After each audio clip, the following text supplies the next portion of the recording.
Hey, it's your boy Chrys, Players Pick Podcast, here to shout out my sponsor, Road Roaster Coffee.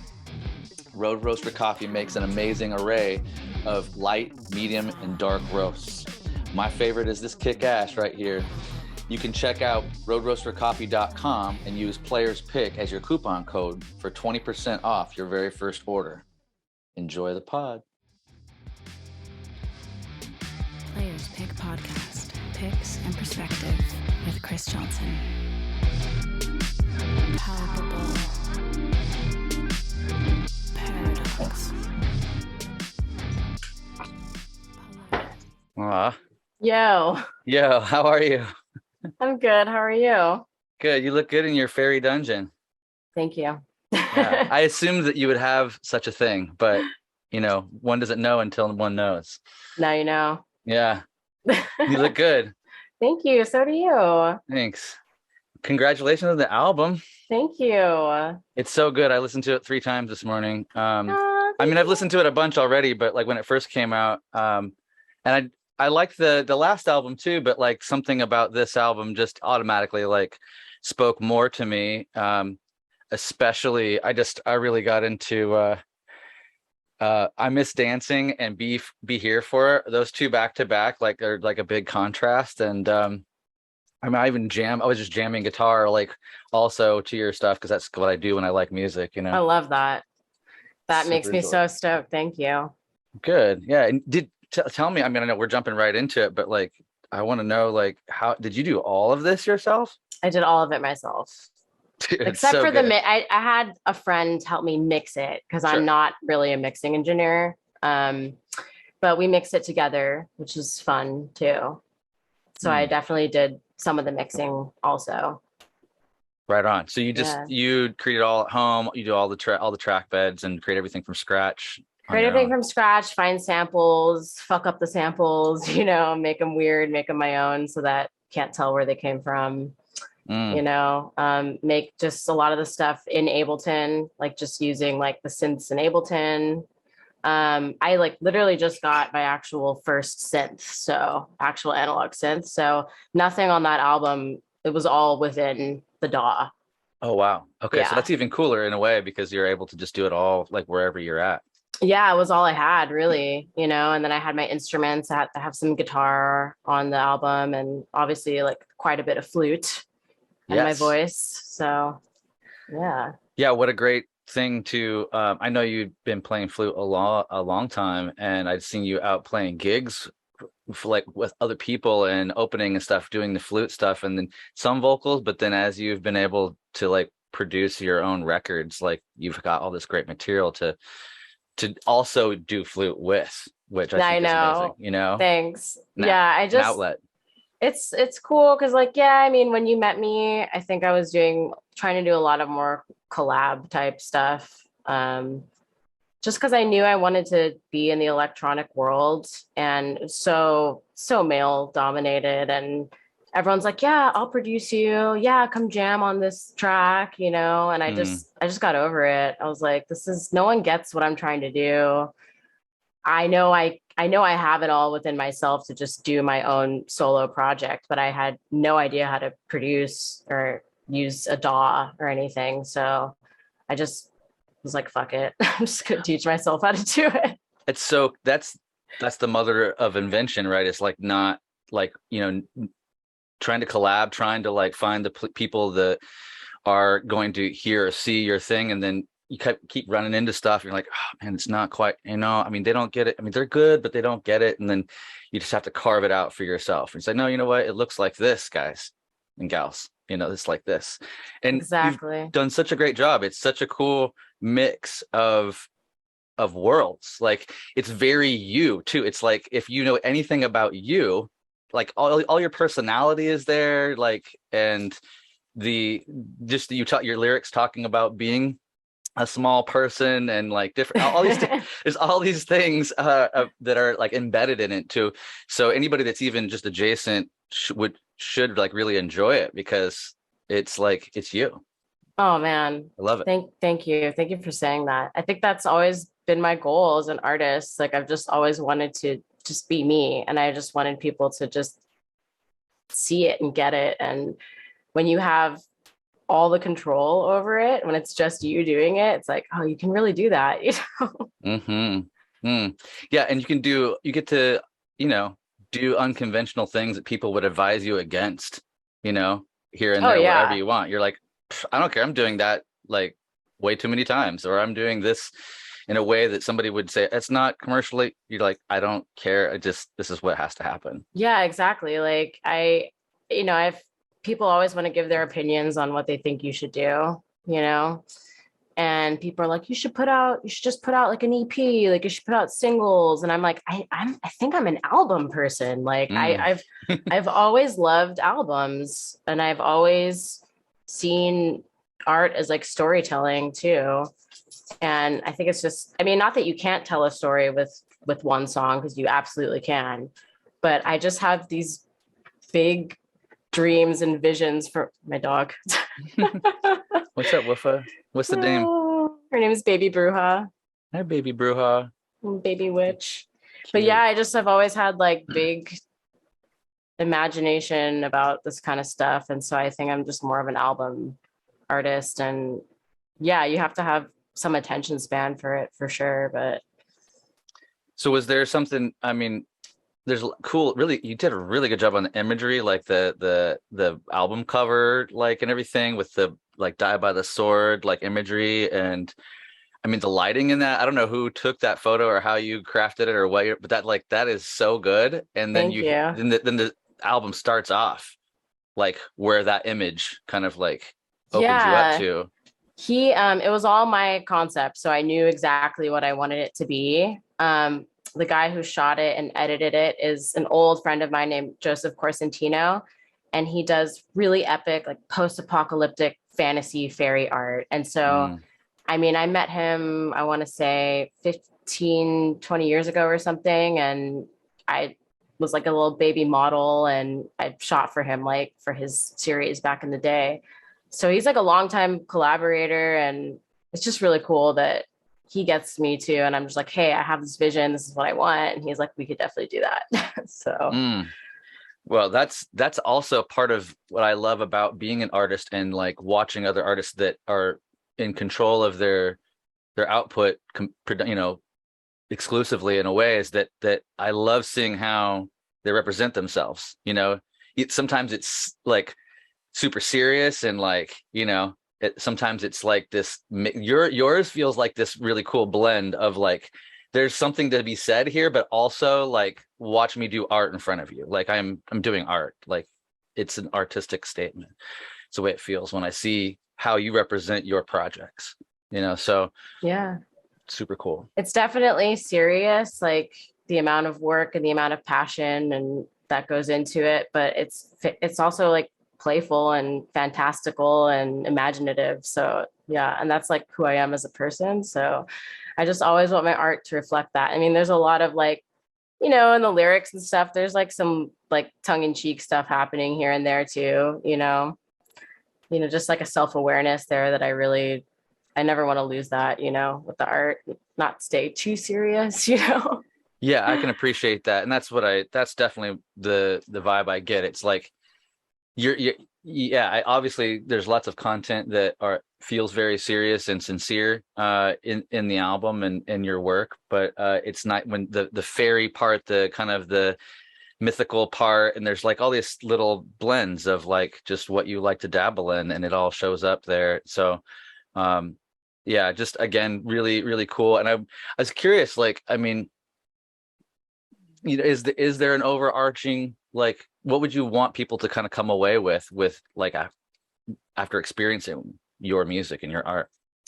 It's a good question. I kind of just want them to escape the current reality and go into my fantasy world. Mm. This is the world that I live in my head all the time. Mm. And the music is like the physical expression of it, and I just want to bring people into like my head, in this fantasy world that I live in. And I just want people to be like, wow, that was a trip. That was a journey. Like that took me somewhere.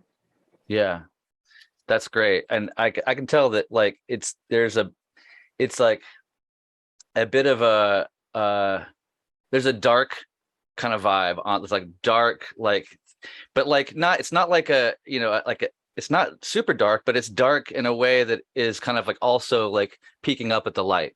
You know, it's like there's all these little hopeful moments throughout it too, even though you're expressing and like kind of, you know, this different dark moments throughout. And especially like Be Here For It, I like the caretaking feeling around the lyrics in that one a lot. You know, it's like that's very uplifting.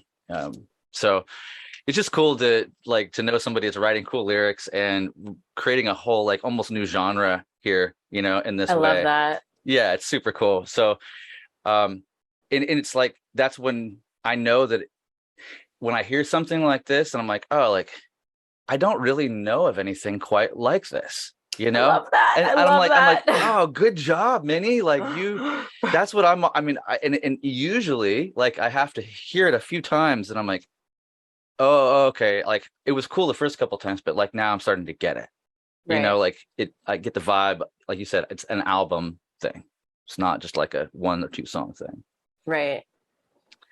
Yeah, Yeah, so I love that you get all that. It's just like I don't know, like I never really wanted to make genre specific music with this project, but obviously heavily influenced by like drum and bass.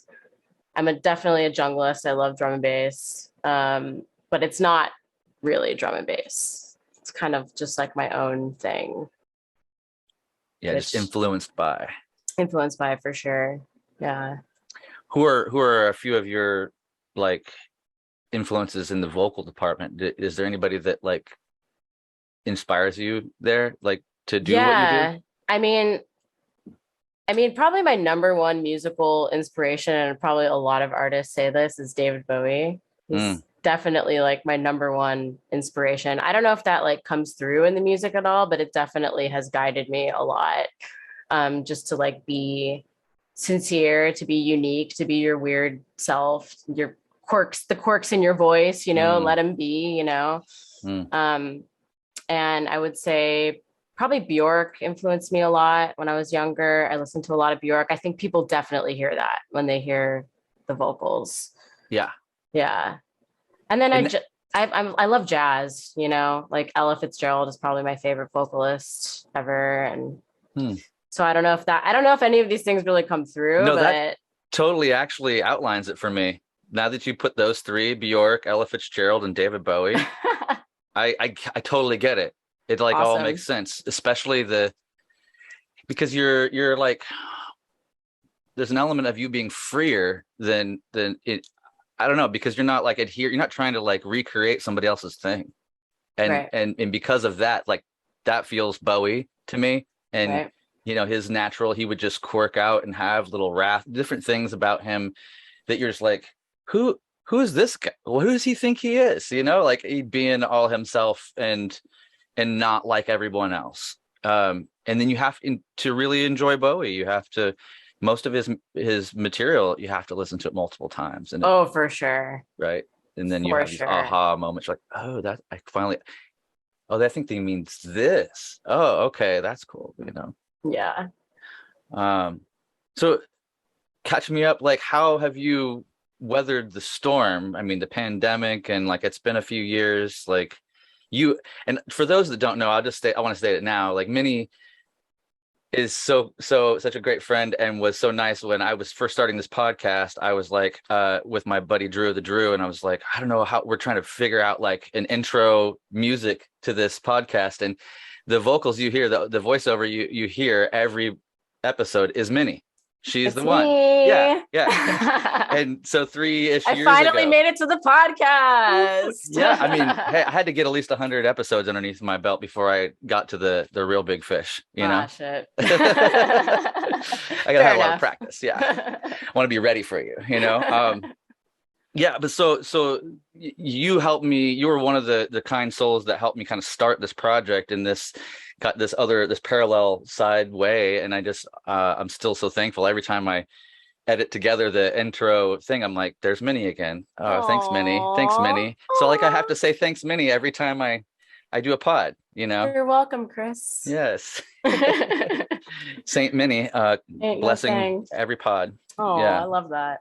So we haven't, I was only in LA for a little while, and we got to hang out a few times, but then I was like, no more LA. I'm gonna go home and be here if this is the end of the world, Oh yeah. So how has The things mass been? exodus, all the people leaving LA. Mm-hmm. Well, I'm from LA and my family's here and stuff. So this is where my roots are. So wouldn't I wanted to leave, I went on a cool road trip. That was fun. Saw a bunch of nature, made an album. I think I took advantage of it the best I could. Mm. Since then, I don't know. It's just trying to get back to life, Do trying you to feel like promote. things are back for the most part? Yeah. I mean, I'm about to go to Burning Man, so that's something I haven't done in a couple years. Congrats. Yeah, last minute decision. But that's the Crazy. way Burning Man kind of works, That's kind of the way mostly. I've always done it because I feel like I can't really plan for something like that because you never know what's going to be going on in your life. Like, can I actually go to Burning Man or not? And I'm in this situation right now. I'm like, I think I could actually pull it off. So, Hmm. yeah, I mean, things are pretty back to normal. I've been going to some shows and stuff and trying to plan out what I want to do with like performance and stuff. I kind of want to throw like my own rave Hmm. show thing and play like the album out. Yeah, that was going to be a next question. One of the next questions is like, how do you foresee, is there a live component here? And Yeah, I mean, it's just my thing with it is it's just really I feel like it's high drama, the album, and it's very visual, and I just want to do it right. hmm. I don't really want to just perform it, I want to have it be an experience. Like I want it to be like an MJ Noble experience. Hmm. So that's what I'm kind of working out right now. I think I want to do like a masquerade ball Dude, yeah. thing. I don't That- rent out a warehouse and decorate it all, like bring in everything myself and just kind of do my own MJ Noble experience with it. So that's like my little plan right now. Thinking shooting for November, but we'll see. We'll okay. see how it goes. That If sounds I like a do it, great way to do it. yeah, I mean, you have to come. I will definitely make an effort to be down there to go see that. That'd be mad. That'd be Yeah. amazing. Yeah. Yeah. And so, what were some of the shows that you saw recently? Did you see anything that worth promoting? Yeah, actually my friend just started this band and they're so fucking good. Yeah. They're called Doom Boys, and they're just like kind of like power metal, but kind of like grunge, kind of like doom, like just like really fun shit, like really, really fun. They're playing again on Friday night at Permanent Records, which is like near my hood in LA. So I'm gonna check them out again. They're just honestly probably like one of the most fun shows I've been to. What did I go see recently too? I'm blanking. I'm blanking. It's okay. Doom Boys, everybody, Doom check out Boys. Doom Boys. That Yeah. sounds fun. I enjoy. I mean, the name is fun already. So Yeah. like, it sounds like they better bring it. If They're so fun. I like honestly like my friend who's the singer of the band, like we used to play in bands together. He's a drummer really. And I had no idea that he could sing. hmm, And he just like started this project and he's like this amazing front man, lead man. And I'm like blown away. And I feel like I'm not biased because I'm like very critical, but it's pretty damn good. Doom hmm, Boys. that's awesome. Yeah. And how's things going in the acting world? Is that still something that you're pursuing? Yeah, I'm still pursuing it. The pandemic kind of screwed things up a little bit for me. The whole thing shut down and I haven't really worked too much since things opened back up. I've done like one little commercial, but I'm still auditioning a bunch, like still doing it, but they switched. So there's no more in-person auditions. So Oh man, that's got to be tough. everything is self-tape. Oh, how does that affect you? Is it more difficult? I think at first it was difficult for me, and now I've gotten into a good flow with it. I think it's hard. I mean, like I talk to other actors and stuff, and everyone's struggling with it. The thing that's a bummer about it is it's really a shot in the dark. So Mm. before, when you would go to an audition, you have your character, you're all prepared, you got choices that you're ready to go in there and show them. You meet the casting people. Let's say you kill it, but it's not what they're looking for. They can then like give you an adjustment, give you a direction. If they like you and they think you're legit, they'll give Mm. you another shot. And you're like, okay, I can do that. Do it again, boom, book the job. I see. Now it's really like, are they even seeing these tapes that I'm putting? How do I know? Yeah, way more So disconnected, and like there's no like even chatter as you walk in the room, I'm sure, like where you could potentially like walk in and then, oh, there's somebody you even know maybe on the board, or you're like, oh, they're like, oh yeah, Minnie's great, blah blah blah. You like might even have some other thread, but there's none of that. yeah, I miss the even running into people like who are auditioning for the same thing that you Okay. are. I mean, Yeah. even though that's like kind of slightly awkward, it's just a part of the business, but like, they're your friends. They're people you've worked with or people you've known for forever. And you're like, hey, how's it going? Just like that whole element is gone. So there's a huge disconnect, at least for me personally. Since I spend most of my free time like at home making music, I'm not like out there socializing with like actors and stuff. So yeah, it's a little bit of a adjustment, but I think I've gotten a good flow with the tapes and just hopefully book something soon. If you I don't had know. your choice, like what type of show or what type of project would you be the most excited Oh, you to already be a know part of? what I'm gonna say. Just tell me. Like a fantasy show. So like Like Game I of would, Thrones or like yeah, I mean, Game of Thrones is cool. I would love to be on like, like a brand new fantasy show that was like hmm. maybe a little more, I don't know. Okay, like honestly, like my dream thing is to like have my own show. And what would that be? It would be a fantasy show? It'd be a fantasy show. I would get to play music in it. I would get to like sing and perform, but it wouldn't be a musical. My character would just happen to be musical, Okay. like a bard, So it'd be the you know. MJ Noble hour, fantasy hour, Oh, MJ Noble and fantasy. like a sketch show. Oh, I that's don't know. interesting. Like I'm trying to figure it out. Like, I was thinking more like, I don't know, like The Witcher or something like oh, that, okay, yeah. where it's That like, it's fantasy, like there's a story being told, but then there's also like these fun elements to it. so Like they had a bard in that show. would your character be the main character? I And would you be the mean, hero? I would love to be the star of the show, Yeah. So, well, would you be a fairy? Would you be something else? Would you be what would that work I look at? know. I don't know. I mean, I've never like written a script, but I think that's something I want to do at some point. Hmm. But I would love to play a fairy. I would love to play a princess. I would love to play a wandering bard, Hmm. or I would also love to play like an evil queen or a sorceress. Like I feel like I Hmm. would kill it. I think you could nail that pretty hard too. Yeah. Right? Yeah. Like I know you'll do all the soft fairy stuff good, but like there's a part of me that's what I was gonna say. Would you want to be a villain at all? Oh, Like, I because would I love think to you do. could slay a villain. That'd be so fun. Yeah. Like Honestly, anything in that realm, I think I would just have so much fun with. Like that's definitely my dream. hmm, that's cool. Well, anybody out there, that's listening that is casting, she's right here. I'm right here. Information's below. So just tap over and ask her to be a fairy already, please. Somebody, come Somebody. on. The world's waiting for it. I know I am.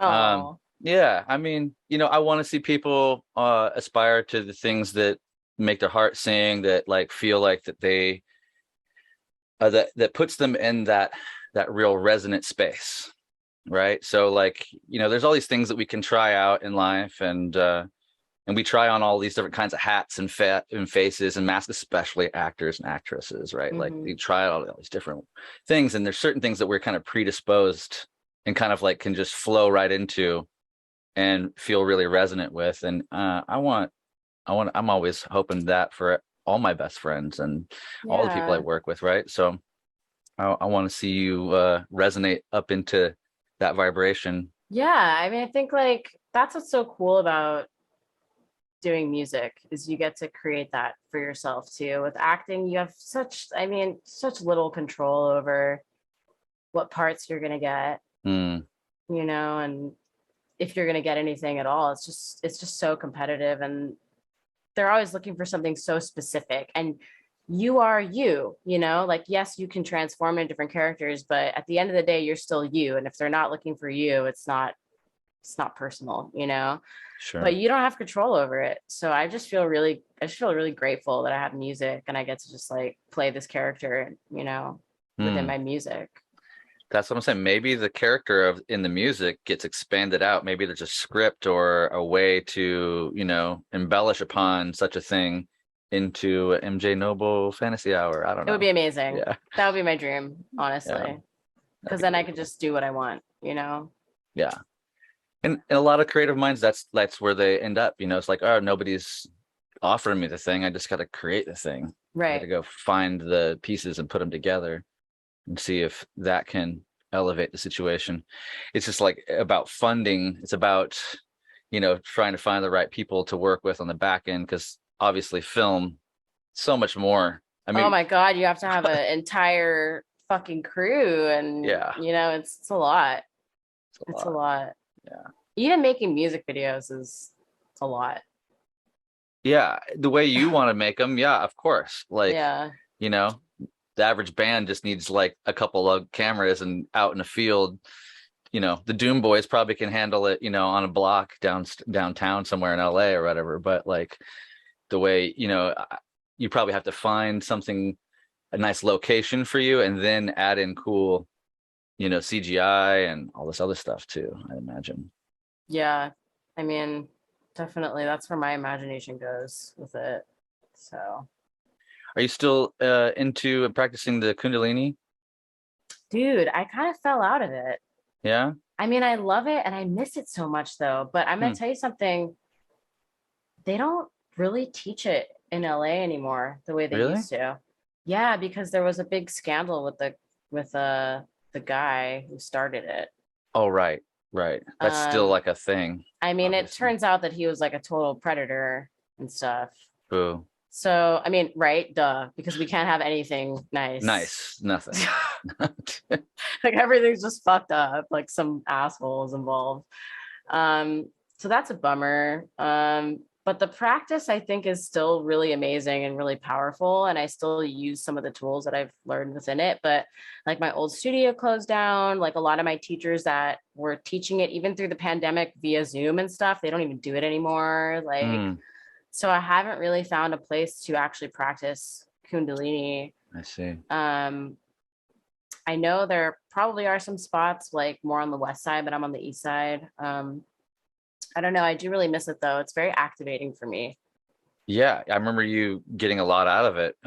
Last we had talked about it, and I wonder if there's not a more regular yoga spot close to you that just has more heavy emphasis on pranayama breath work that might, suit you. I don't know. Yeah, I mean, all the yoga studios around me are pretty much like Just flows. flow. Yeah, which is nice. Like I still go, it's still good.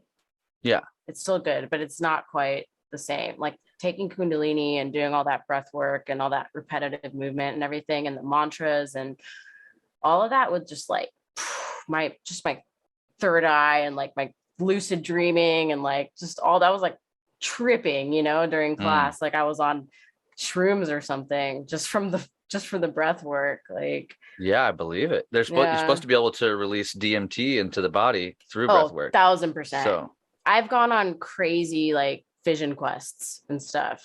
really, Well, yeah, during just through breath Kundalini, work. just through the class, like just stone cold sober, just doing the practice. And Pretty so you walk cool. out of there feeling kind of on the edge of mushrooms or like that type of trip when you leave the class? Yeah, I leave the class like just like, wow, what did I just experience right now? Like I gotta write this down. Like I Hmm. just I just went on a whole like vision quest. And have can you give an example of anything that might like have been revealed to you in that, or is it too personal, or like? I mean, it's pretty, I would say like every time I practice yoga in general, I cry because Hmm, I release like emotions. And so I sure. always feel like healed. Like I'm always healing something every time I practice like any yoga class. But like Kundalini, man, oh my God, this one time, this is, I don't know if people are gonna think this is totally crazy and weird, but I these like angels came to me, and yeah, and one Wow. was one was a male and one was a female, and I couldn't see the female, but I could hear her voice, and the male was like, come with me, like come on this journey. And I was like, okay. And he took me to this is crazy that I'm talking about this, but he took me to this like place. It was like another realm. Hmm. And we were like soaring above this like beach town community, jungle community. I don't know if this was like a past life, or another dimension, or like just another realm. Like it was definitely somewhere else. And I went through this whole thing, and there was like this temple there, and then we went and flew like out into the ocean, and in the middle of the ocean, I actually talk about this on the album on Kind Blade. Oh, okay. Yeah, on the song Life Force, I like bring it up. I say, on an island in the gray sea, I found my life force. Thank the deities. Um, and basically, the angel took me to this little island, like in the sea, and it was like this crystalline, I don't know, like this crystalline sculpture, like huge building. And I would touch it, and my hand would touch it. And with every breath that I would take, this energy would be transformed into the structure itself, and it would glow like brighter and brighter and brighter. Whoa. I mean, I don't know. I love this. I feel like I just have a crazy imagination. Hmm. And once things just open up, I'm there. Mm-hmm. I don't know. I don't know if it's real or not. I really don't know, but it's real to me. Well, thanks for sharing, because it's super cool. It's not something that people share a whole lot about, like day trips, so to speak, like Right. especially without drugs. It's like you just got high on breath and then we started imagining a bunch of crazy stuff. Yeah, actually, Yeah. I can't be too sure. I've had my own. I have a very overactive imagination too, but that I don't necessarily just like put it in that box, like, Right. because I can't be too sure. And the more breath work and yoga and cold plunging and sauna and like all this stuff, all these little tensions and releases that I put myself through, I get weird visions as well too, and I can't really tell what they are exactly. Sometimes I feel like I'm witnessing, like my eyes closed, I'm witnessing some happening on the other side of the world, or Right. and I've had just weird like it's almost like remote viewing, but I Right. don't know the people and I don't know what it is about, and I can't put it together. I So think, okay, like I'm just gonna say, like, I do think it is real, but like I don't want people to think I'm nuts. right. I don't think you're nuts. I don't think you're nuts. Well, I know you don't think I'm nuts. I don't think you're nuts either. Thanks. At least we got each other's back. Yeah. True, true. But I don't um know, it does sound a little like crazy, but I just think we don't really, I don't know, we don't really know what's really going on, in the universe, and we barely understand how our brains work, and what are dreams? Like, I mean, what are dreams really? Like, I have dreams that I know are just, oh, that's just like my subconscious like dumping out a bunch of shit. mhm, mhm. It's very obvious to me. And then I have dreams where it's like, I'm somewhere else. Like I'm like lucid dreaming. Like I am in places that I've visited multiple times that I've never visited in this physical reality, that they're just like dreamscapes, and seeing these people that I like don't know in real life, which they Mm, say you never dream about people you don't know in real life. And I'm like, I dream that stuff all the time. same. So we don't really know. I think I just really believe in like other dimensions and stuff. And I think we're capable of tapping into it.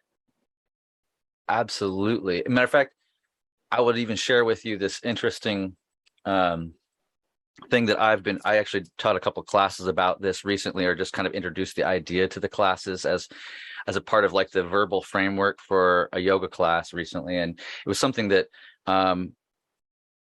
another teacher had brought up, and I loved the way they put it out there. And it was just a small like exercise in non-linear time thinking in regards to our own personal life, right? And I thought, oh, wow, I mean, it just hit me, like I started resonating when like the message came through, and I was like, that's interesting, because you know, when your skin, like when your body resonates, you're like starts to uptick into a new frequency. You're like, what's that about? Okay, what am I getting excited about, or what the body is excited now? It's like not just my mental thing, right? But it's all connected. But what the message was to say, stop and, you know, practice, get still, and remember a time in your past where you weren't maybe making the best decisions, that you were struggling, that you didn't necessarily see how you're going to get through the challenges that were right in front of you, right? And that you kept making like not great, not healthy decisions, right? We all kind of go through little seasons, especially when we're much younger, right? I mean, this could be last week, you know, for some of us, depends. Right. But the thought is to go back and kind of feel the weight of that time period, right? In the now. This person, just who you are now, feel the weight of that moment of your previous self.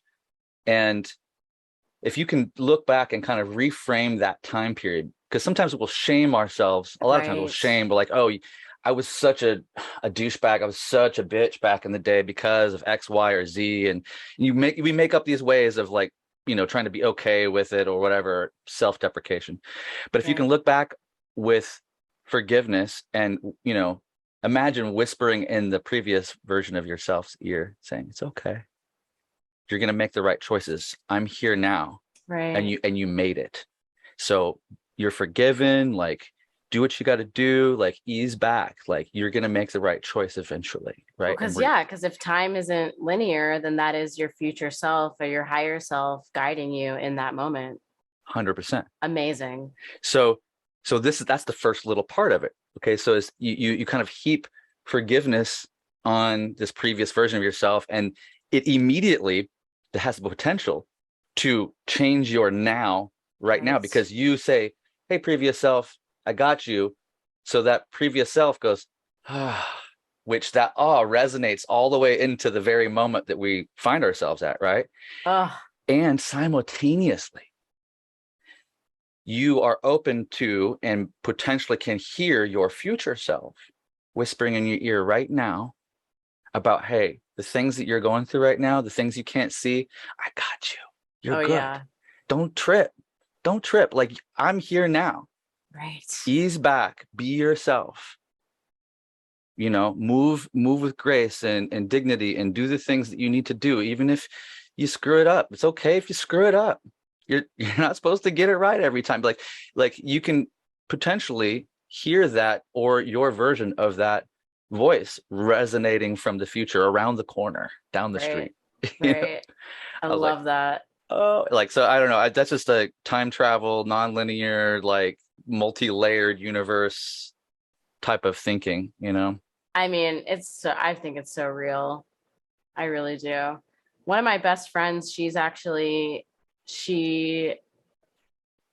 town just because she wanted to be like alone when she did this, but she went up to Big Bear just to do this 4-hour hypnosis session for like for past life, like soul stuff and like higher self communication. I cannot wait to hear about it. Oh, cool. So she hasn't. The whole thing's being I think it's going on like right now, actually. Oh, whoa. I know. Even cooler that we're talking about it. I know. Okay. So the whole thing's like, she's gonna have the whole thing's recorded. And she's like, you can watch the whole thing. I'm like, why don't you just give me the Cliff Notes version? I don't know if I got 4 hours for your transformational podcast, but maybe highlight reel. Maybe that's so cool. I think I like that there are like hypnotherapists. Is that what they're called? Hypnotherapists. Yeah. They do that. they like put you in a deep state and they have you speak to your higher self, your past self, past lives and stuff like that. Like it's pretty out there. It's pretty cool. I think it's right in line with what we're just it's almost the same thing, right? In a way, I have done a little bit of hypnotherapy, and I was regressed to a child, and they talked to me and asked me questions, and I think it's Oh, a wow. similar adjacent thing, and you learn all these little things about, the young person that still resides within who you are now, right? And so there's and I think it's a powerful work in that anytime you stop and you can consider like, oh, the little Minnie didn't get this, but I can give her this now, right? Oh, totally. Right. So and I can find a way to satiate that need or comfort or whatever it needs to be, and same thing, for myself. I'm like, oh, I had a lot of stuff, a lot of change in my early life with fathers and stepfathers coming and going and stuff, right? And I always wanted the one dad to like take me out and show me all the things, and Right. some of them did do some of it, and it was like just a thing, but like for myself as an adult, I found, part of my medicine for that issue is to be consistent in my own life and give myself consistency. I can have regularity, I don't have to live in chaos. That's so powerful. I The think so. ability to heal ourselves is real. It's really real. I mean, I definitely do that inner child work too. Like I can feel it. Like now I can tell when I'm feeling that way, and it's really the child in me that's feeling a certain way. I hold myself. I hold myself and I cry on my own shoulder and I say, it's okay. You're safe. I got you. I got you. And then I'm like, wow, I did that. I didn't need anybody else to do that for me. I took care of myself in that moment. It's so powerful. It's just you can build that strength. You really can. It's a practice, but you can do it. I think it's often mostly associated with feminine energy, but crying and showing that emotion, whether it be private or public, doesn't really matter too much. But I cry probably more than the average male, but I think it's just because that's good. It's been part of my, like, I cried a lot when I was a kid. I just felt misunderstood. And I was like, oh, you guys don't get me, Right. And so I would just kind of like, I'm going to go do stuff by myself because like nobody else like gets it. I'm going to go climb a tree and think about Star Wars or whatever, but there's this Tibetan meditation master that he's passed on, but his name's Chogyam Trungpa, who talks a lot about the heart, like developing a genuine heart of sadness, like and using it for good, using it for the opening, using it as a window into expansive spaciousness and genuine heartfelt like encounters, so that if we allow ourselves to cry, to crumble on a regular basis, that it keeps us connected to other humans and humanizing them, right, as opposed to demonizing them and shoving them away, right? We find this more inclusive aspect in our own personal world, and I love the way that gets outlined. I'm paraphrasing, I'm not doing it full justice, but no, I know what you're saying, and you are that type of person, and that's beautiful. I'm that type of person too, and we're always going to be that way, and it's awesome. Hopefully people get some healing from it too. There's a balance though. You can't be a soupy crybaby all day. You could. You can have your days, but like there's also you also have to protect yourself too, right? So there's like that little balance you have to play with. You raise a good point. As you open, in that way, you're open, and so you could potentially take on somebody else's thing. Oh, people are in the process. People are screwed up. Yeah. Like I hate to say that, but it's like the world is in a funky place right now. People are hurting, and not everyone is doing that work, you know? And you just gotta, you do have to protect yourself still, and your loved ones and stuff, because people are desperate and do crazy things, sadly. Yeah. I and oof, yeah, I absolutely. I mean, that is a part of the shadow side of our existence, is Mhm.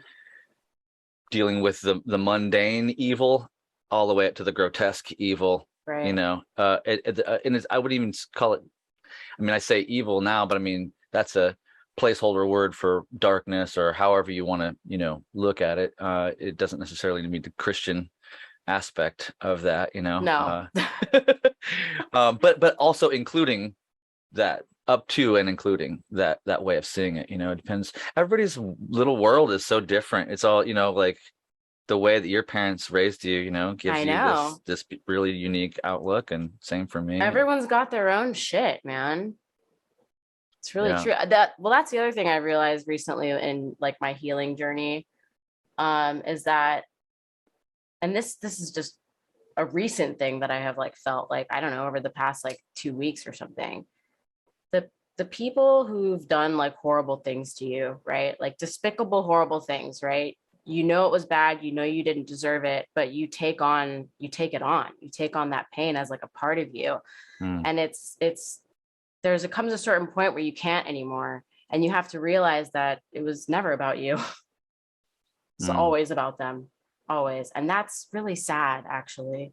And then you can kind of reach like a level of like compassion and forgiveness for that person who did those things. Not that you would let them do it to you again, right? right. But that was about them and not about you. And you could kind of let that go a little bit. Mm.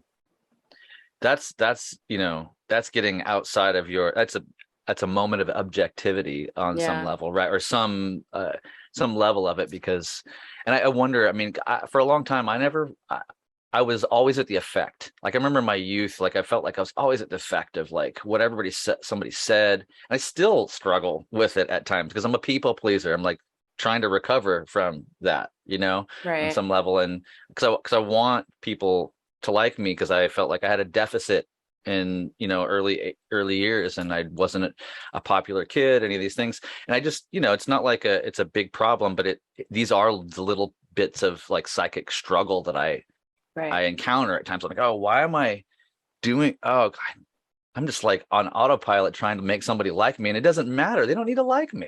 Like, Right. why would I? I have to catch myself in that objective moment, and then somebody does something mean or aggressive, and it's easy to take it personally right away. It's kind of like Oh what my you're God. saying, right? Yeah. You're like, why would you do that? And your hackles get up, and then it's like if you get a moment of clarity, it's like, oh, you're hurting so bad that you had to try to drag me into your pain. Okay, all right, Yeah. maybe that wasn't about me as much as I wanted it to be, because my ego Right. wanted to like believe that I was so important that you had to like go out of your way to like harm me.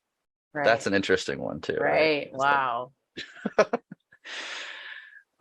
sneaky, the ego and the way we attach, I the mean, way it's we, our survival, it's there for a reason, yeah, but it's so good to be aware of this stuff.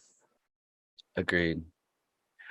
Totally jumping tracks for a second. The guitar that's on the second to last or the third to last track, is that you playing guitar? Sailor. Say, yeah, Yeah, that's me. that's great. Oh, I thanks. didn't know you played guitar that much. Yeah, I mean, I'd mess around on it a little bit. I mean, Okay. that's kind of how I started writing my songs when I was like a teenager. Okay. As I got this, my grandpa just had this like acoustic nylon string guitar, and he just gave it to me when I was like 15. I was like, cool. And I still like, that's the guitar that I use on Really? that. Yeah, I You still still use plink it. around on it? Yeah, I still use that one for some reason. Like I have other guitars, but that's the one that I like mostly write on and record with, actually. Well, it came out great. I was stopping out. I meant to ask it earlier, but I was like, that did she have a guest here, or is this her? Because like this sounds great, and I'm like, it took me a moment. I was like, write that question down. Nice. Um, It's me. that's great. And Yeah. so, are you fingerstyle or do you use guitar pick at all? Yeah, mostly finger picking. Yeah. I rarely use a guitar pick. Okay, Yeah. that's okay. Um, Is it okay, Chrys? yeah, it's okay. You don't have to use a guitar pick. This podcast is, a little bit about guitar picks. So, but you're an exception. Wow. You're an exception. Holy shit. Yeah. I didn't even actually think you I played have guitar nothing much. against So guitar picks, guys. I love guitar picks. I don't know. It sounds like she's pretty anti-guitar pick. Everybody, give her some anti-guitar pick hate. They're gonna hate me. No. No, actually, I've had a few fingerstyle, and I've had a few bass players that don't use picks, but it's just a part of the trying to get the lore. I love to hear about the beginning aspects of somebody like learning the guitar, and like what drew them to what guitar pick or what picking style, and a lot of times if you're like an occasional guitar player, then guitar picks that just don't come into the thing, because you just kind of use your fingers. That's usually what happens, right? Yeah, I'm definitely not like a seasoned guitar player, but I use it in my own way for sure. I like to play. It's great. Yeah. Yeah, it's cool that you included that again as one of your many facets in your life and who you are. It shows up in the album. Yeah. Gotta put it all in there. Got it. Yeah, otherwise, like, what are you doing? Yeah, I don't know, man. I mean, like no holding back. Just throw the whole. What is it? What is it expression? The kitchen, everything but the kitchen sink. Yeah, Just exactly. This is me, guys. Here it is, for better or for worse. So have you been writing much since the release of this album? Yes, I have actually. Tell me a little bit about that. Yeah, so I'm working on a couple different things right now. I'm working on, I guess, another album. I wanted to do like a EP, like just because the electronic dance world is very into like EPs, and I kind of wanted to make something a little more drum and bass and a little more maybe clubby or like palatable for like that scene. Mm-hmm. But it's just turning into another album. Great. It's got a theme. It's got a story already. I'm like, this is just what it is. So I'm working on that. It's cool. A lot of it is like very drum and bass though. So most of it's at like 170, 172 BPM. And I'm like messing around a lot with like, I don't know, just experimenting more with like drums and delay, and I don't know, really messing around with that stuff. It's fun. And then I also did some composing for like some kind of Web3 like video game stuff. Oh, interesting. Which I really want to get into doing more of. It's this project called Forgotten Runes. It's like an NFT project. It's really, really cool, actually. It's these 8-bit wizards, and they're all, I think there's like 10,000 of them, and they're all like super unique, and like people like create lore for the wizards. People role play with the wizards. Wow. They're making an animated series out of it with Titmouse. It's very, very cool NFT project. So I've kind of gotten involved with them. Like I have a wizard, and I've done like some commissions for like other wizards. Like I've made theme songs for wizards, and then just, I don't know, just through that world, like started doing some like video game type soundtracking for people, which I'm really into, like just all instrumental, like no vocals, like for that stuff. That makes sense though. Like it seems like parallel to what you're up to in some ways, right? Yeah, I love it. I'm like, I never thought I would be doing stuff like that, but it's so fun. Like they're like, we need this, we need, something that's like, the moment where there's a challenge. We need the moment where you're walking through the land. We need, all the different moments of like a video game, and I'm like, cool, I love this. Like, I mean, come up with the soundtrack. So it's pretty exciting. It's awesome. You said you have your own wizard. Like, do you get assigned a wizard? Like, is there MJ Noble type wizard, or no, you just got assigned something to write for? No, so they made all these wizards, and then they were selling them basically. And I did like a trade. I like made some music for someone and like their Web3 project as a trade, and he had like a bunch of wizards. So he gave me one. So I think at the time, like the wizard I got was like, I don't know, man. I wouldn't have bought it. You know what I mean? I wanted to be a part of the project, but I was like, I'm not going to spend money on an NFT. It's just not my thing. Like, I don't know. But a trade's cool. But a trade's right? cool. I mean, I don't Yeah. really have anything to lose here, you know? So I have a wizard. Nice. I'm like making some lore for her. I'm making her own like theme song and stuff. That's maybe you make an EP for the wizard. Yeah. I mean, there's been talks of one of the girls who commissioned me. She's a good friend of mine, actually. She wants to make a whole EP for a bunch of different wizards. And I would probably do like more of the music on that too.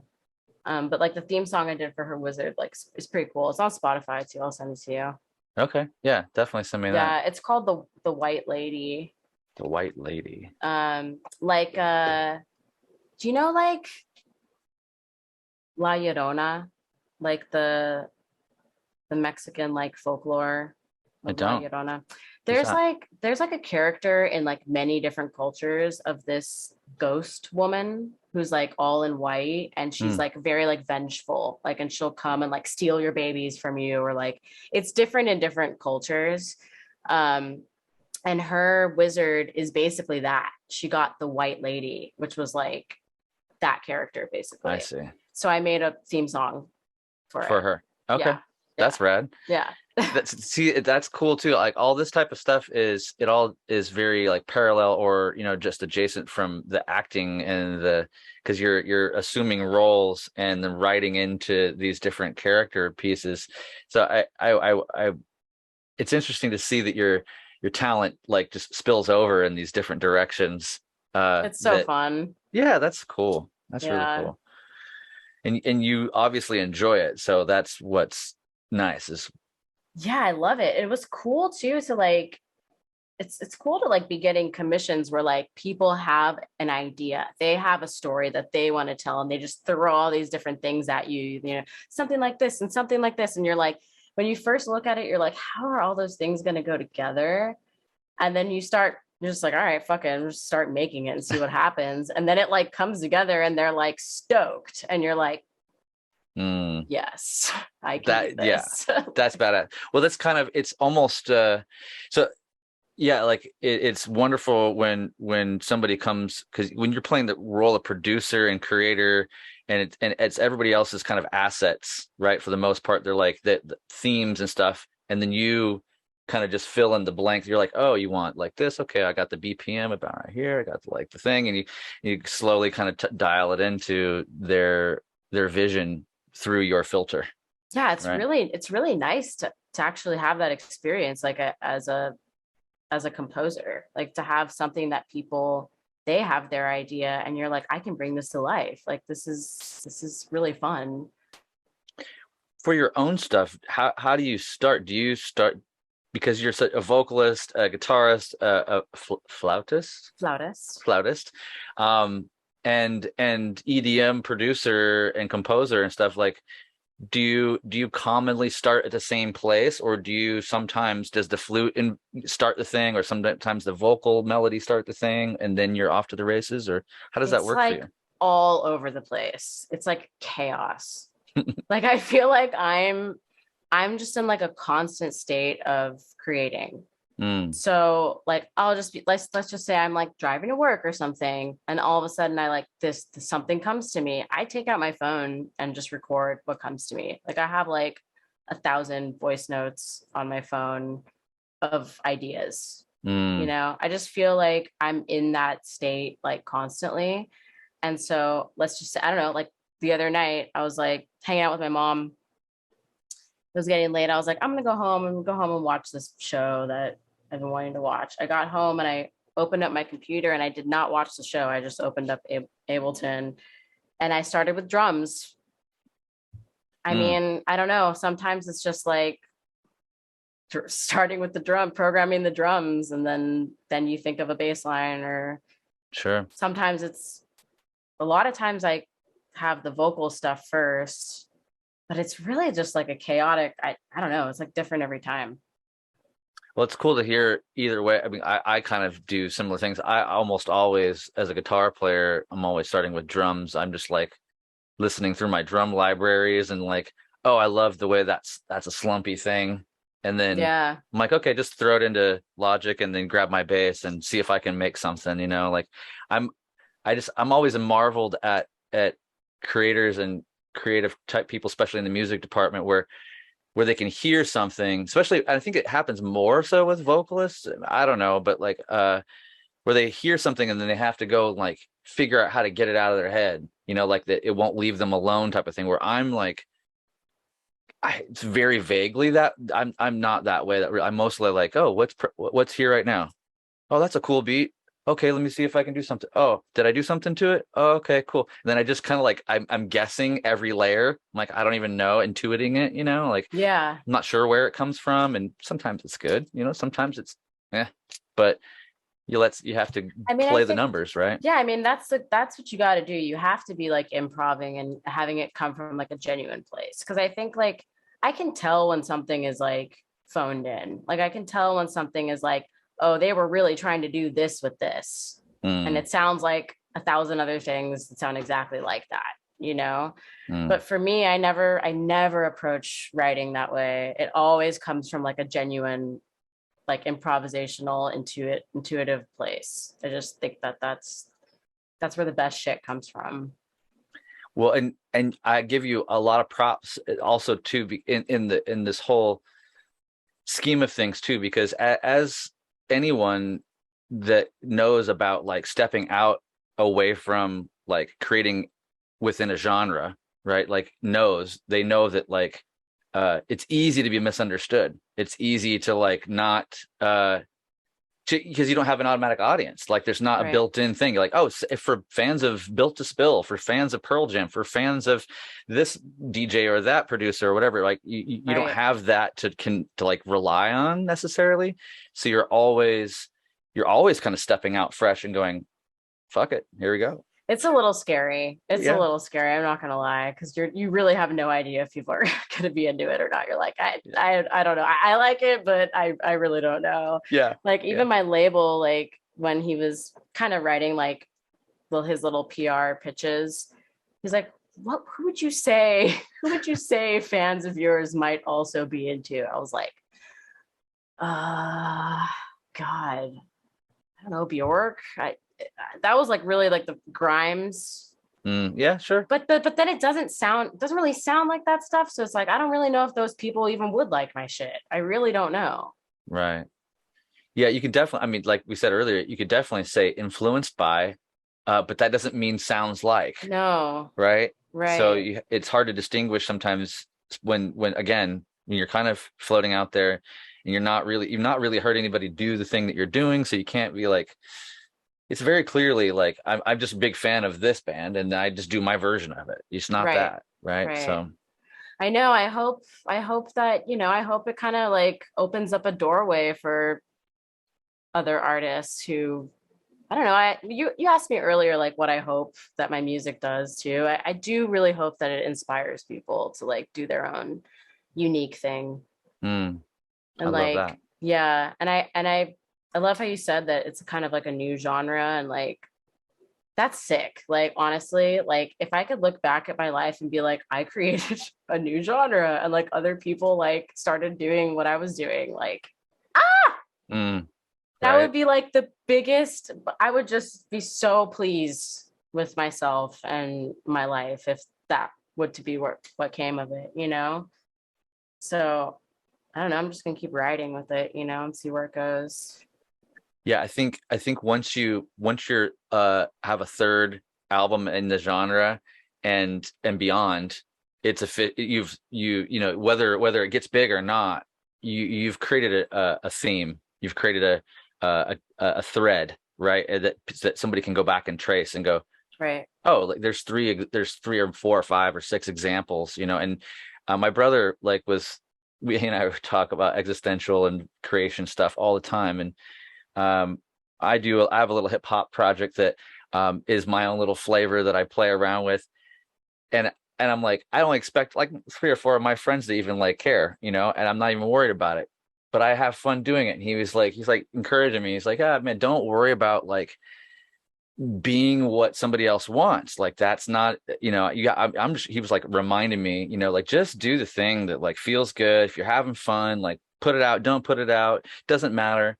But he's like, for me, he's a DJ, a dubstep DJ, and but he's like dark and he's weird. He's weird and he does clunky stuff on purpose, right? And like he's a whole vibe on his own. He's like, man, he's like, and he did it for like 10 years hosting this DJ night here every Friday night. And it wasn't till like year 2 or 3 after he had like people had heard what he does enough for them to go, oh yeah, I'm showing up early for that set, like he had to just kind of like grind it out, and randos would show up, and then all of a sudden a couple of years in, people are like, dude, I don't know if you know, but I really like what you do. And you're like, I never heard it done quite like that, and he's like, shit, okay, like this is, you just have to kind of stay the course and refine what it is that you have to offer, right? Yeah.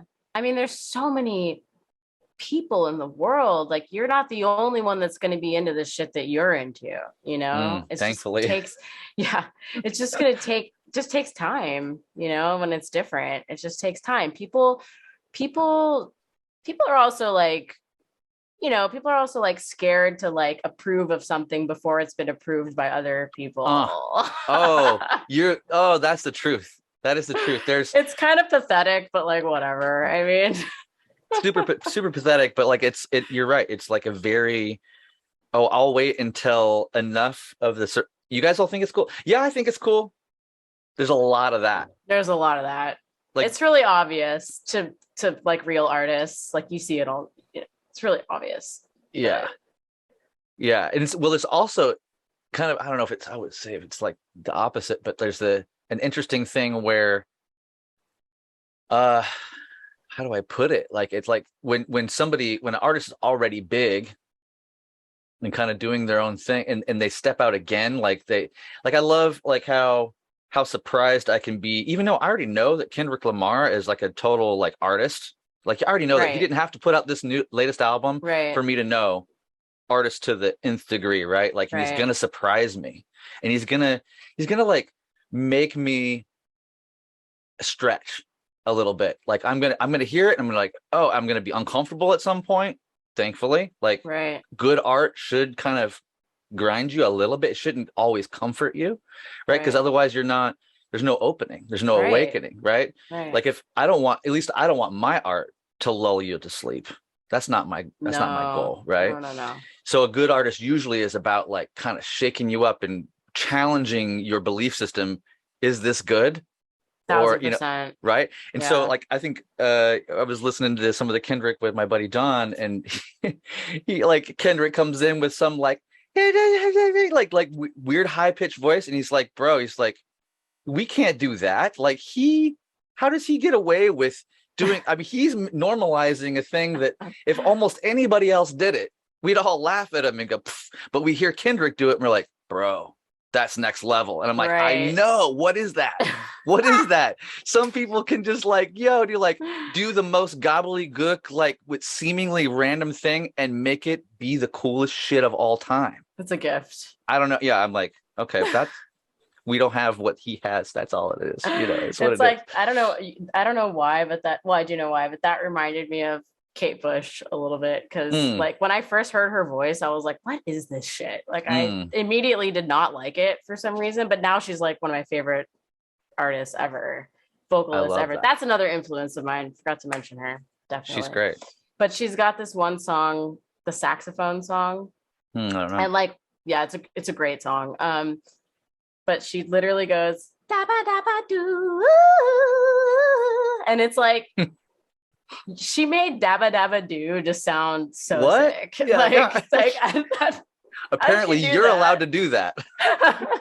Like, yeah, that's I love that shit. And you just like nailed it too. Also, like, one of my favorite things about music and ingesting it and being a fan is again, it's like in I kind of alluded to this with yours too. It's like I knew I liked your stuff when I first got onto this album and stuff, but like it's not till you've ingested it a few times that you're starting to get the vibe and the flow of it. And I love it when somebody presents something and I go, get that shit out of here. That's not good. I get out of here with your whatever this is. Right. And then like 5 minutes later, 5 months later, whatever, I'm like, oh wait. Can that be restricted? Strike that from the record. I am a dumbass. This is genius. I love it when that happens because practicing humility, and B, like the contrast of being like this to something to like, oh my God, I can't get enough of it. I love that. Who are they? I want more. So magical. Yeah. So cool. It's a great feeling. And on that note, like, and because you're an album person, could you recommend what are some of your favorite albums from start to finish that are just like quintessential? Oh my God, this is a heavy question. Oh my God, I'm the worst at answering like favorite questions. Well, what are some? I mean, Black Star is the first one that comes to mind. Bowie's last album. I mean, epic. I can't. I cried through the whole fucking thing the first couple times because he had just died. It was unbelievable. It's incredible. He made his death into a work of art. That right there. And he left that album. He left so many messages for us in there, like for the other artists that are still here. I felt this like immense. I think that's when I was like, I really need to take music more seriously, because I always did music. But when he died, I felt this like responsibility. And I felt it in some of the things he was saying on the album. I was like, no, we have to like continue this vibe. Like we gotta, like the true artists, the ones that stay true to themselves, like need to keep creating, because it's like really important, because he's no longer here. You know, but yeah, that album. Let me see what else. Let me look at my little phone. Definitely Bowie. I mean, I love Kate Bush. What am I thinking of right now? Some of my albums. Oh, this guy. Oh, actually, Grimes' last album is amazing. I haven't listened. I will. It's called Miss Anthropocene. I don't know if I'm saying that right. Miss Anthropocene. Really, really freaking good. If you like my album, you'll probably like hers. It's like there's like a similar vibes kind of. And then you know what album is freaking amazing and underrated? Abandoned Luncheonette by Hall & Oates. Oh. You don't know that one? I don't know that album. I probably know some of the songs, but I don't know it from start to finish or anything. You need to listen to it from start to finish. It is so good. The instrumentation on it is so good. Like they've got banjo on it, like they've got cello, like they've got all kinds of instruments on it. Like it's really, really good. And like a lot of people don't know about that album for some reason. Yeah, I mean, okay. Obsessed. I'm obsessed. Abandoned Luncheonette. Abandoned Luncheonette. That's what a great name too. I know. I'm gonna write it down. There's a song on the album called Abandoned Luncheonette, and the story, it's just great storytelling too. Like there's a whole story about this abandoned luncheonette they tell. God, what else? I think those are pretty good. Yeah, those are great recommendations, and I love that Black Star's like the first thing off your lips. That's such a I've listened to it a bunch, but when it first it's like a process of grieving every time I listen to it though too. Like it's because like the first few times I listened to it, it was fresh that he had just passed, and I'm like, and then it made me, and every time I listen to that, it makes me want to go back and listen throughout, the catalog and find these other different things, because he's, I consider myself a Bowie fan, but also when I look at the catalog, I'm like, I'm not that big of a Bowie fan. Like I don't know. There's a lot of shit there. I don't know enough. It's like somebody goes, it's not the same. I mean, but it's akin to like somebody going, oh, I'm a Zappa fan. Oh, really? Well, he's got 100 albums, bro. Yeah. Like which which 30 are you into? Yeah. You know, like, oh, you're only into 3. Yeah, you're not a Zappa fan. You know, it's like it's kind of like that vibe to me. But Yeah, yeah. Bowie has so many good albums. Like I love the stuff he did with Brian Eno. Mm, Like that whole he did like Lodger and Low. Those are really cool. I was like he was just recently sober. okay. Like because he was like a maniac before that in LA, Right. like doing so much cocaine and just like partying all the time. Classic. And then he was like, I gotta get sober. And he went to Berlin with Brian Eno and they like made those records. I didn't know that Yeah. aspect of it. They're really good. I hope I'm getting that right. Yeah, I think I I don't think know I am, but I could be wrong, the guys. story. Yeah, Yeah. it could be slightly different, paraphrasing the story. Oh, you know what album's really good too? Recent album is Halsey. Halsey. She's a Okay. pop singer. I don't know if you know her, but like Yeah. I wasn't really too familiar with her other stuff, but she did an album with Nine Inch Nails. They produced it. What? Yeah. Oh, with Trent? Yeah. That's super sick. What's It's the new? so good. What's the album called? Is it like a Cove release or is it a Halsey release? It's Halsey. Okay. It's called If I Can't Have Love, I Want Power. Nice. That's great. If I can't And have one. it's really good. And the cover is really cool too. And it's just so good. It's just like produced really well, obviously. And she's got her kind of like poppy vocals on top of like their like dope shit. And it's just like really cool. Mm. I think you'll like it. Okay. Well, I'm gonna definitely check that out real soon. I know a bunch of people were been yapping about that new Demi Lovato, but I jumped onto it. I was like, it's like I haven't heard it. she's kind of like on metal, like or she got more rock. It's not metal. It's hard to say, but yeah. It's like I don't want to say. I don't know. I know. Like I was like, what am I? And then but like then I listened to like 3 or 4 songs, and there's a couple of good hooks that I was like, oh, okay. I haven't given it a full shot, so I can't really give it anything. But that was like of new things that were kind of different, and then somebody was kind of like, oh, suggesting that I go check it out. I'm like, maybe it'll be one of those things that you come back to later and you're like, wait a minute, this is good. That's why I'm kind of reserving my statements, because I'm like, if I give it 3 or 4 full, solid, sincere listens, there's enough hook in it that it might sink into me. I might get it. I mean, I think it's just like you got to be open-minded about shit. Artists are allowed to like evolve, thankfully, and get better or try different things. And it's not good to immediately shut shit down, which when you said that, I immediately was like, oh God. I know the instinct is strong, right? To be like, dismissal. You've been dismissed. And then you're like, wait a second, were we just talking about being open to like new shit?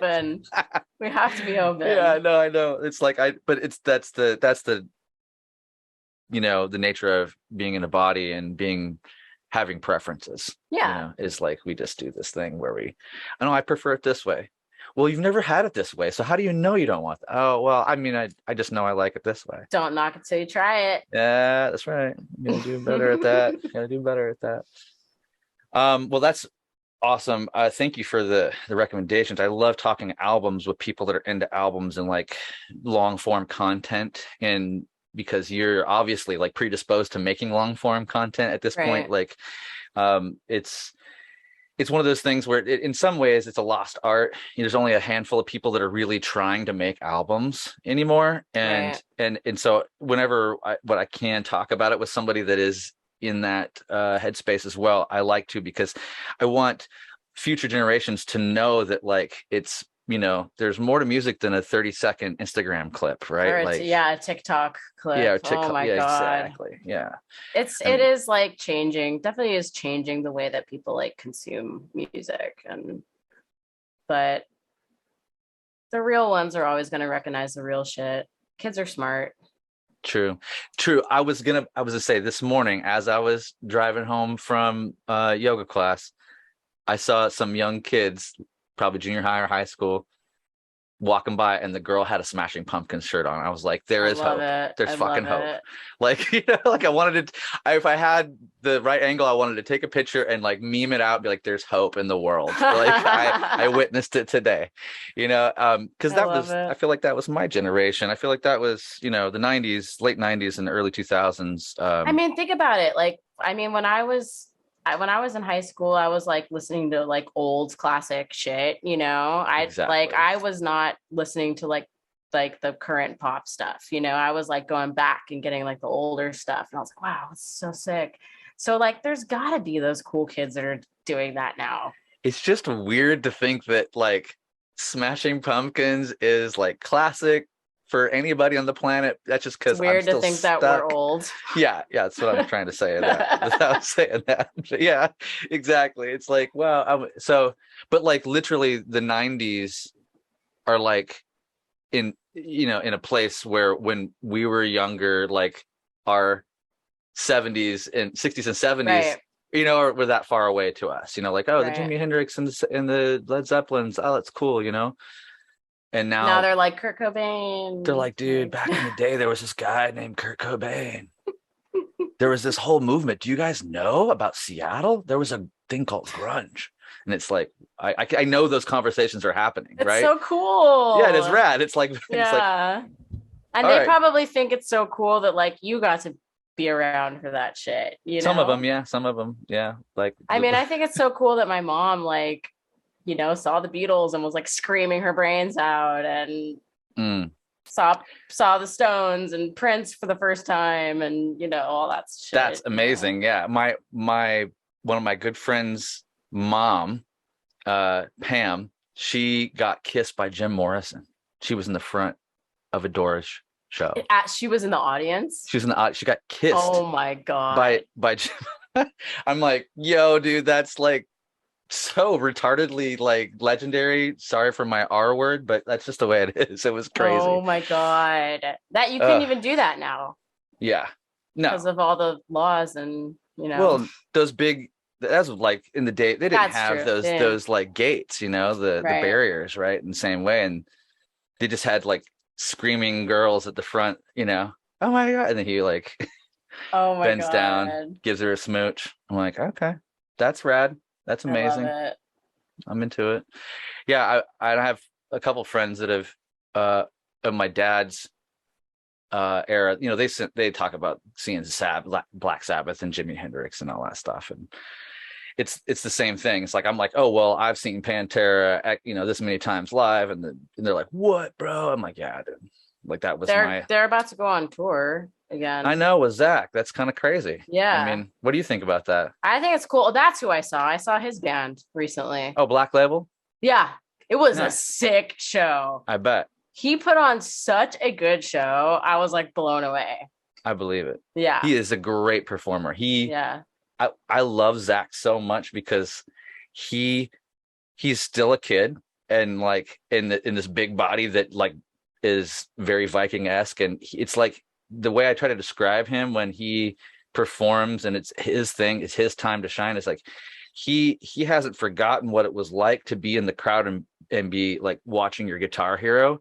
So he's like very clear on what he wants to try to give you the thing, you know. He gave it for Bro, sure. he does, right? Goes off. And So- I just love how he like presents all of the guitars too. He's like, that was this guitar. You know?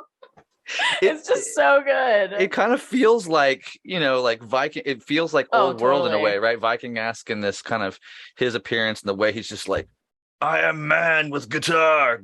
Watch it go. Here we go. Rah! And you're like, dude, badass. And He's amazing. if you catch him off stage, man, he's the sweetest, kindest, funny dude that will just give you a big bear hug. And like, I mean, it's the beauty of it too, is the contrast. And he's all presented in this tough, huge beard and everything. And then he's like, oh, hey, how's it going, guys? I Like, love it. Trying to like make a joke with you. And, you know, sweetheart. Love that. Yeah, I definitely want to see the show, the Pantera show.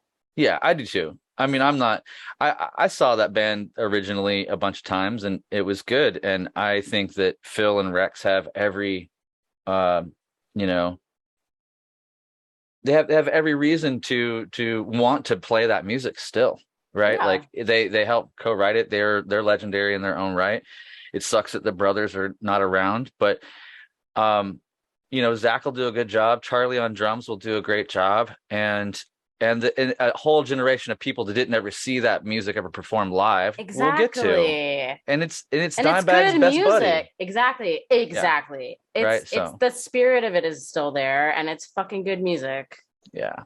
So, if you're conflicted about it, like just don't go. It's fine. You don't have to buy tickets. You don't have to go. Are Nobody's people like, forcing. I'm not really like in the, People are mad. oh People are mad. God. Oh, I'm mad. How could they? And it's like, well, because they How can. could they and not? it's like, why? Yeah. What's it's like, if you don't, it's not like they're trying to trick you. They're like, no, dude, like we're all friends and we're just going to do the tour because we can. And, obviously there's a financial aspect to it, but, Zach actually denied wanting to do it multiple times. For years, they kept asking, people kept saying, oh, Zach should be the guy because he was buddies with Dime and all this stuff. And initially, Zach was kind of like, you know what, I would do it maybe if there was multiple guitarists and multiple drummers that we kind of switched out on the tour so that he didn't have to take the weight of being the guy, which I thought was a great idea. And I still kind of wish that they would have asked Ola England and Wes Hauck. They're like two big Dime guys that can really play that material really well. I wish they would have asked them to like kind of at least come and guest on one side. Maybe they will get an opportunity. That would be, I don't know, somebody's got to be like telling them, that they should, those are the guys. But regardless, it's friends of the family, and there's only so much time left. Phil and Rex can't like perform these for very much longer. Everyone's older. Yeah, so like it's like, do it. I was surprised because like Black Label Society played like really early, because I kind of thought they would like play like the more headlining spot, and I was like, oh, he is older. Who are they opening for? What was the show? God, do you remember? What is that fucking old thrash band? Oh my God. It's not Slayer or Megadeth or something like that. Another one. Testament. No, it wouldn't be Testament. Oh my God, they were so amazing, and I can't fucking remember. One of those old thrash bands. Okay, but they were headlining, and but Black Label was opening essentially, or in a earlier slot. Let me look it up right now. Let me look it up. Okay. Boop, boop, boop.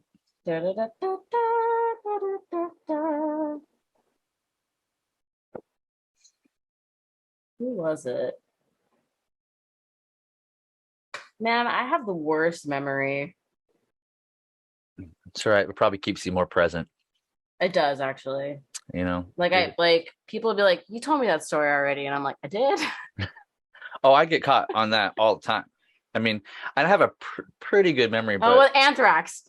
Oh, well, that's because the drummer from Anthrax is going to be in Pantera. Right. Oh, and so he killed it. He was like amazing. Yeah. I was Charlie's like, wow, he's really fucking good. He was so good. Yeah. That's cool, man. I mean, and there was like, I mean, Dime did very few guest solos on other people's material back in the day, but he was like on 2 or 3 Anthrax songs. Oh, okay. Like, okay. so like they toured together. It makes sense. So cool. Yeah. So, it makes and like there's just a lot legendary history with Zach. So I'm looking forward to that. Hopefully I get to get out and see a gig before too long, or when it hits. I haven't even looked at the dates or anything. Where would you go? Would you come to LA? Or SF or something? I'm an hour and a half north of Sacramento. So I would either, do Sacramento, SF, or LA. I haven't really been back to LA since I left. I've been to San Diego a few times, but what? You went to San Diego and didn't come to LA? As I fly down because I work for Kiesel Guitars, and they're in Escondido, so it just makes more sense to fly down there and do artist stuff. I had artists come down from LA or fly in from other places. And I'm headed back down there soon, but I need to spend some proper time in LA again, because I just haven't done it. I just been I fill up my schedule. Wait till it cools down anyways. It's fucking hot as shit right now. Oh, dude. It's hot shit there, but then it's extra hot here in the valley, in the North Valley. Every day for the last 2 months, 100 plus. Oh no. Yeah. So, but we have creeks here. We have there's a really dope creek, and this is a smaller town. It's 120,000 college town. It's flat mostly, so we ride bikes everywhere. I walk everywhere. I live close to our little downtown area. Oh, I love that. And I ride. I'm 5 blocks from like a 100+ acre park full of huge old oak trees and sycamore trees. You just blow your mind as you ride your bike through. You're just like looking up at all the tree lines. And the creek is all the way through it, and so you can just wear your clothes to go swimming and stop and jump in the creek. And keep rolling. If you want to go way up into the canyon gets crazy beautiful. Big steep walls and big swimming holes and all this old lava rock and waterfalls and stuff. It's great. I love that. Come visit. I really want to visit. That sounds amazing. I got extra bikes. I got extra bedrooms. It's all good. Nice. Oh my God. Yeah. I honestly, LA it's rough. Yeah. So how do you, I mean, I know you grew up there and you lived there. So like, in a lot of ways you're just acclimated, right? But but I'm like a nature girl. That's what I know. Cause we've been hiking before and I'm like, I know that you really get off on being in nature and being around all the. I mean, I think ideally, like I would like to not live in the city. Yeah. I would like to live. I'm like a big ocean person too. So like, that's kind of my main thing that I do. Like if I get a chance, I go to the beach. And I live on the east side. So it's a drive, but it's like, far. Yeah, but it's like, I can do it, and I like have to do it because if I don't do it, I go crazy. Do you get to go often? I went last week, got stung by a bee. Oof. That was funny. Actually, this is crazy. Look at my finger. It's like really. Oh, it's swollen. So I got stung by a bee a week ago, right here at the beach. And then I woke up this morning. Wow. And it was like, that's what I've been doing. Like, I don't know if you've been like noticing that I'm like looking down. Look at your hands.